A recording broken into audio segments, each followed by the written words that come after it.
Hello my dear friend, welcome to education point online. So friend, कैसे हैं आप लोग? गए हो बहुत अच्छे होंगे। मेरे प्यारे बच्चों, आज हम लोग बात करने वाले हैं last moment exam preparation tips for RGPV BTech fourth semester student. भाई साहब, एग्जाम का डेट तो आ चुका है ना। और जैसे एग्जाम का डेट आता है भैया, कहीं ना कहीं हम याद आ जाते हैं कि सर कहाँ है। भैया सर यहीं पर है ना। अभी आप ये मानकर चलो कि आपके पास 1 महीना है। अभी भी आप अगर ढंग से पढ़ाई कर लोगे आपका काम बन जाएगा, क्योंकि बहुत ऐसे बच्चे जो कोडिंग वगैरह में बिजी थे, अपने सब्जेक्ट पे फोकस नहीं कर रहे थे। तो भाई साहब, मैं सभी से ये बोलूंगा कि फिलहाल अभी 1 से 1.5 महीना आप अगर कुछ भी कर रहे हो उसको आप साइड करके अपने एग्जाम पेपर को अच्छे से दो और अच्छे से अच्छा सीजीपीए क्या करो बेटा, आप स्कोर करो। कुछ ऐसे बच्चे भी हैं बेटा जिनका मर्सी में पेपर है, तो मैं उन बच्चों के लिए भी बात करूंगा कि उनको क्या करना है बेटा। तो कुल मिलाकर क्या है भाई साहब कि एक कंप्लीट रोड मैप होने वाला है हमारे फोर्थ सेमेस्टर वाले प्यारे बच्चों के लिए। ठीक है, चलिए भाई साहब, तो पॉइंट बाय पॉइंट हम लोग बात करते हैं। देखो, सबसे पहला पॉइंट क्या है बेटा, मेक अ स्टडी रूटीन।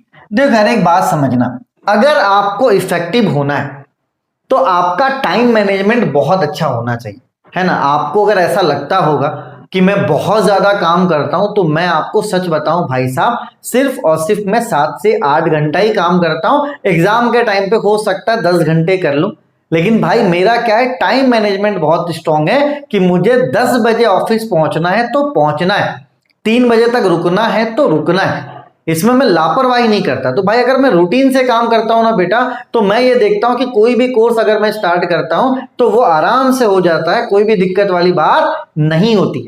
और अभी आप सोचो कि मैं रूटीन से पढ़ा रहा हूं ना, अभी मैं 5th सेमेस्टर का शूट कर रहा हूं, एडवांस चल रही सारी चीजें। फोर्थ का काम हो चुका है भाई साहब, है ना। और कब हुआ है? 15 दिन पहले ही हो चुका है। अभी मैं टीओसी पढ़ा रहा हूं जो कि 5th सेमेस्टर का है। ठीक है, तो यहाँ पे टाइम मैनेजमेंट बहुत इंपॉर्टेंट है। तो मैं सभी बच्चों से विनती करूंगा भाई साहब कि आप 8 घंटे का एक रूटीन बना लो।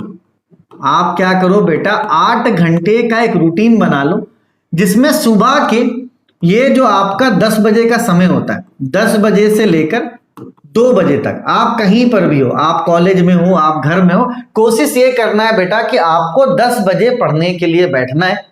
क्योंकि होता क्या है बेटा, अभी एग्जाम में आपका 1 महीने का टाइम है।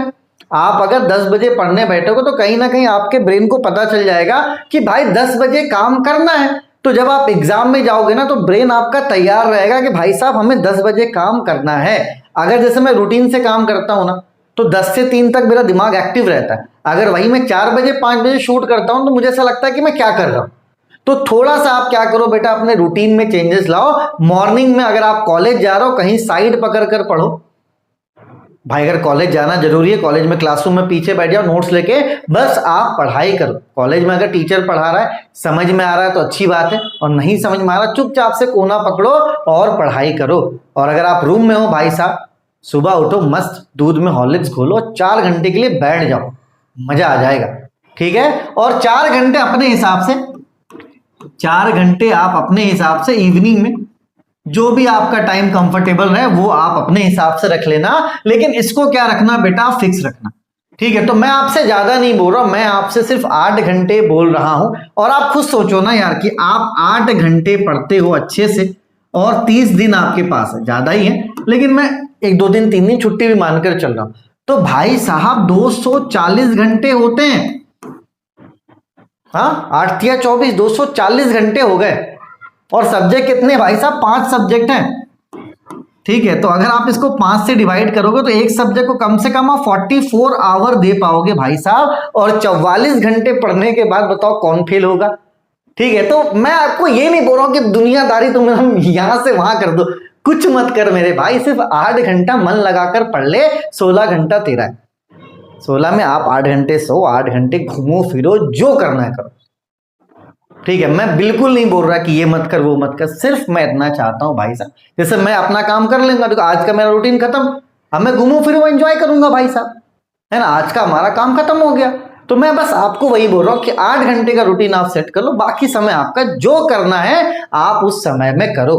ठीक है बेटा, चलिए, तो अगर आपका कोई भी पेपर बैक नहीं है, ठीक है, बात समझो, अगर किसी का बैक नहीं है और उसे 5 पेपर देना है, तो आप क्या करो बेटा, कुछ मत करो, 5 घंटे आप जो आपके टफ पेपर है, जो आपके टफ पेपर है, ठीक है, जैसे अगर सीएस की बात करें तो M3 हो गया, एडा हो गया, सीओए हो गया, ये थोड़ा टफ है, तो 5 घंटा आप टफ पेपर को दो और 3 घंटा जो आपका बचता है बेटा, ठीक है, वो आप थ्योरी को दो।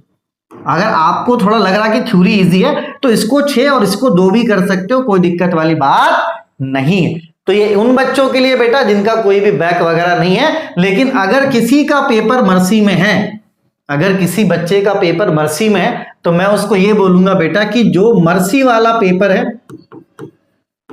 आप उसको 3 घंटे दो, क्योंकि अगर आपने नहीं दिया टाइम, आप फेल हो गए भाई साहब, ठीक है, तो फिर तो आपके लग जाएंगे, ठीक है। तो इसलिए आप ज्यादा से ज्यादा समय मर्सी पेपर को भी दे सकते हो, अगर 3 नहीं 4 घंटे भी दे देते हो, किसी का 2 मर्सी पेपर है आप 4 घंटे भी दे देते हो, कोई हर्ज वाली बात नहीं बेटा, क्योंकि आपको अपना 6 महीना बचाना है, ठीक है। और बाकी जो आपके रिमेनिंग पेपर है, बाकी जो आपके रिमेनिंग पेपर है बेटा, अगर उस रिमेनिंग पेपर के लिए आप 4 घंटे भी निकालते हो तो आपका काम बन जाएगा।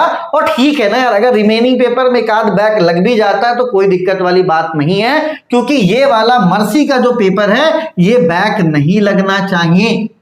और जिसका मर्सी वाला पेपर है बेटा, आप सभी को पता है कि मोस्टली जो बच्चे वो M2 वाले हैं, तो कुल मिलाकर बात क्या उठ रहा है कि आप 4 घंटे M2 पढ़ो और 4 घंटे अपने जो सब्जेक्ट है उसको पढ़ो। अगर आपका 2 सब्जेक्ट है तो मिलाकर आप 4 घंटे पढ़ो, ठीक है। और मैंने क्या बोला बेटा कि ज्यादा नहीं कुछ होता है भाई साहब, सिर्फ रूटीन बना लो ना, लाइफ ऐसी सेट है, ज्यादा हाथ पैर मारने की जरूरत नहीं होती, बस आप एक रूटीन बना लो, उसको फॉलो करो, उसके बाद एक ना बहुत सारी चीजें कर लोगे यार। मैं साला एडवांस में शूट कर रहा हूं अभी, एडवांस में अगर मैं 2 महीने छुट्टी भी करता हूं ना तो भी कोई फर्क नहीं पड़ेगा। तो ये कैसे हुआ भाई साहब, ये रूटीन से काम करने पे हुआ है, ठीक है। आप भी बस इतना ही करो, ठीक है ना। चलिए बेटा, तो टाइम मैनेजमेंट बहुत इंपॉर्टेंट है, जिसको नोट करना है वो नोट कर सकता है। चल उसके बाद क्या है बेटा, उसके बाद अभी मैं देखता हूं कि बच्चे क्या करते हैं, इंपॉर्टेंट के पीछे भागते हैं। यार देखो 100 बात की एक बात बताऊं मैं, लगभग बहुत सारे जो आपके सब्जेक्ट है वो नए हैं, जैसे AIML हो गया, ये ब्रांच नया है तो सब्जेक्ट भी नया है, ठीक है। और कोविड के बाद क्या है ना बेटा, कोविड के बाद एक चीज मैंने नोटिस करा कि क्वेश्चन पूछने का जो पैटर्न है ना उसमें चेंजेस आया। तो मैं सभी बच्चों को बस इतना बोलूंगा कि भाई ये जो इंपॉर्टेंट का लल्लू पुच्चू है ना, इससे थोड़ा दूर रहो। इंपॉर्टेंट से क्या रहो बेटा, आप थोड़ा सा दूर रहो। देखो तुक्का वाला बात है, तुक्का में क्यों अपना काम करना भाई, 1 महीने का समय आराम से आप पढ़ सकते हो। तो आप मेरे हिसाब से इंपॉर्टेंट चूज ना करके आप सभी के सिर्फ 3 यूनिट पढ़ लो, जितने सब्जेक्ट है आप 3 यूनिट भी पढ़ लोगे ना, अच्छे मार्क्स आप ले आओगे यार। और जब आप सिलेबस के अकॉर्डिंग 3 यूनिट पढ़ोगे ना, तो ये कंफर्म है कि आप 8 में से 4-5 क्वेश्चन तो करके ही आओगे, जब आप इसे फॉलो करते हो, ठीक है। जब आप इसे फॉलो करते हो भाई साहब तो कंफर्म है, ठीक है, कि आप 4 से 5 क्वेश्चन कर लोगे। लेकिन अगर आप इंपॉर्टेंट को फॉलो करते हो भाई साहब, क्योंकि मैंने देखो पैटर्न भाई नोट कर लिया कि अब क्या है, चीजें रिपीट बहुत कम होती हैं, ठीक है। तो आप इंपॉर्टेंट के भी तो मैच्योर हो गए हो यार, 4th सेमेस्टर में आ गए, सिलेबस के अकॉर्डिंग पढ़ के जाओ, काहे के लिए सर में दर्द लेना। तुक्का पढ़ना तो उतना ही पड़ता ना, इंपॉर्टेंट में भी आप उतना ही पढ़ोगे, लेकिन आप क्या रहेगा, अरे आएगा कि नहीं आएगा, आएगा कि नहीं आएगा। भाई ऐसा नहीं है, आप 3 यूनिट अच्छे से पढ़ लो बिना किसी दिक्कत के। जैसे देखो मैथमेटिक्स 3 का मुझे पूरा अच्छे से पैटर्न पता, मैंने बता दिया है ना। अभी डिस्क्रीट स्ट्रक्चर, लीनियर अलजेब्रा का ही मुझे पैटर्न पता चला, तो मैं पैटर्न आपको जरूर बता दूंगा। लेकिन वहां पर भी मैं क्या कर रहा हूं बेटा, आपको जोर दे रहा हूं कि 3-3.5 यूनिट पढ़ लो, क्योंकि वो एकदम एकदम मतलब मान के चलो ना, 100% मान के चलो ये सक्सेस की तरफ जाता है, ठीक है। इंपॉर्टेंट के पीछे भाई भागेंगे तो कभी कभी लुटिया भी डूब जाती है ना। कभी कभी पता चला अपन ने बोला ए, एग्जामिनर बोलेगा नहीं हम तो बी पूछेंगे, और मुझे ऐसा क्यों लगता है, चलो रखने दो यार, हटा, ठीक है। तो आप थोड़ा सा इंपॉर्टेंट से दूर जाकर आप सिर्फ 3 यूनिट भी कंप्लीट करोगे तो आपका काम बन जाएगा अच्छे से, है ना, गैर गुजरा नहीं, अच्छे से आपका काम बन जाएगा, ठीक है बेटा। चलो उसके बाद बहुत ऐसे बच्चे जो नोट्स नहीं बनाते, भाई मैं सबसे हाथ जोड़कर विनती करूंगा कि जो सब्जेक्ट है प्लीज उसके नोट्स बनाओ। जैसे मैं एक स्टूडेंट हूं, बात समझना, और मैंने क्या किया, एडा का नोट्स बना लिया अच्छे से, मैं एक अच्छा स्टूडेंट हूं, मैंने एडा की कॉपी बना ली। अब देखो बेटा होता क्या है कि एग्जाम में जो गैप होगा तो मेरा सारा कंटेंट कहां पर, एक जगह पर है। जैसे आप कहीं शादी में जाना चाहते हो बेटा, और आपके सारे कपड़े एक जगह अलमारी में, तो बहुत कम समय आपको लगेगा कपड़े को सेलेक्ट करने के लिए, हाँ यार पहन के चले गए। अब मेरे भाई पैंट आपका कहीं और है, शर्ट कहीं और है, जूता कहीं और है, समय ज्यादा लगेगा ना। तो भाई साहब जो नोट्स बनाते हैं ना, फर्स्ट ऑफ ऑल वो फ्यूचर में काम आता है, और दूसरा बेटा जो एग्जाम गैप होता है ना, उसमें वो बहुत टाइम बचा देता है आपका, बहुत टाइम बचाता है। क्योंकि जब एक कॉपी रहता है, आप बार बार पलटते तो आपके दिमाग में चलते रहता है कि अरे ये टॉपिक बचा, इसको करना है, इसको प्रैक्टिस करना है, तो आपका ब्रेन भी आपके साथ देता है, आपका ब्रेन भी आपका साथ देगा कि हाँ ये करना है, ये करना है भाई साहब। तो आपको पहले से पता होना चाहिए ना। कुछ लोग क्या करेंगे, कुछ शिवानी में टिक लगा लेंगे डुगु डुगु डुगु, कुछ यहाँ टिक लगा लेंगे डुगु डुगु डुगु, अब उसको साले को खुद ही नहीं पता गैप में कि कहाँ कहाँ क्या क्या टिक लगा हुआ। तो ये वाला गलती मत करना। अगर आप नोट्स नहीं बना रहे हो तो आप बेवकूफ हो, बुरा मत मानना भाई साहब, आप ज्यादा काबिल हो, और इस ज्यादा काबिल वाले बच्चों की जरूरत फिलहाल अभी यहाँ पे नहीं है। इंजीनियरिंग में ज्यादा काबिल लोगों की जरूरत यहाँ पे नहीं है। अगर आप नोट्स नहीं बनाते तो आप ज्यादा काबिल हो, ठीक है बेटा।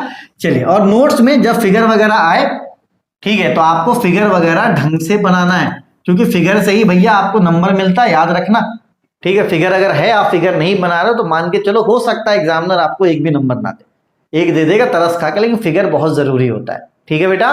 चलो, और मैंने क्या बोला, मर्सी पेपर पे फोकस करो, अपना 50% टाइम आप दे दो मर्सी पेपर पे, ठीक है। अगर एक आध बैग रेगुलर में लग भी जाता है, उसको हम लोग अगले बार निकलवा लेंगे, ठीक है। और लास्ट और सबसे अच्छा पॉइंट भाई साहब, कि जो सोशल मीडिया है, प्लीज एक 1.5 महीने के लिए दूर हो जाओ, है ना। 1-1.5 महीने के लिए अगर आप दूर हो जाओगे तो आपके फॉलोअर्स कम नहीं हो जाएंगे, आपके चाहने वाले कम नहीं हो जाएंगे फेक चाहने वाले, ठीक है भाई साहब। तो थोड़ा सा आप अगर अभी कंट्रोल करते हो, अच्छी बात है, अपने माइंड को सेट कर लो, 8 घंटा पढ़ना बस, ज्यादा आपसे नहीं चाहिए भाई साहब।